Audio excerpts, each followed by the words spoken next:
2টা মুরগি কেনা আনা হয়েছে বাজার থেকে।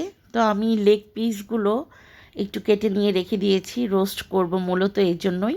আর বাদবাকি হাড্ডি মাংস কেটে নিয়েছি, এটা আলু দিয়ে লম্বা ঝোল করব।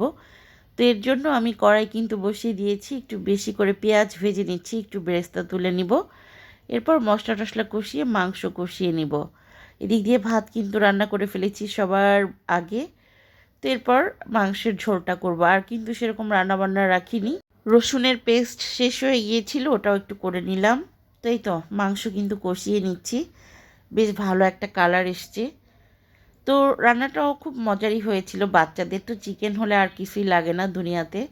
একটা ব্যাপার লক্ষ্য করে দেখলাম, শীতকাল এলে না আমি খুব অলস হয়ে যাই। আমার রান্না বান্না করতে অনেক কষ্ট হয়, ঠান্ডা পানি ধরতে গেলে আমি সত্যি খুব মানে কি বলবো, অসুস্থ হয়ে যাই, এমনটাই অবস্থা। তো আমি এই জন্য না রান্না বান্নাটা কমিয়ে দিছি।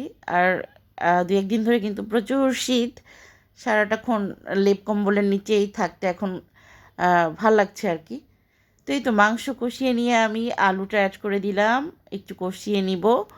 এই আলুটা হচ্ছে কিনেছিলাম 4 কেজি 100 টাকা দিয়ে, সেই রকম সস্তা তাই না? তো সস্তা জিনিস আমি ঠিক সেইভাবেই ইউজ করছি আর কি। মাঝখানে 2-1 দিন ধরে আলুর পরোটা বানানো হলো, তো মোটামুটি ফ্রি পেয়ে কম দামে পেয়ে সেই ব্যাপার স্যাপার চলছে গোল আলুর। তো এই তো কষিয়ে নিয়েছি। পাশের চুলায় হচ্ছে গরম পানি করে নিচ্ছি, এই পানিটা ঝোলে অ্যাড করব।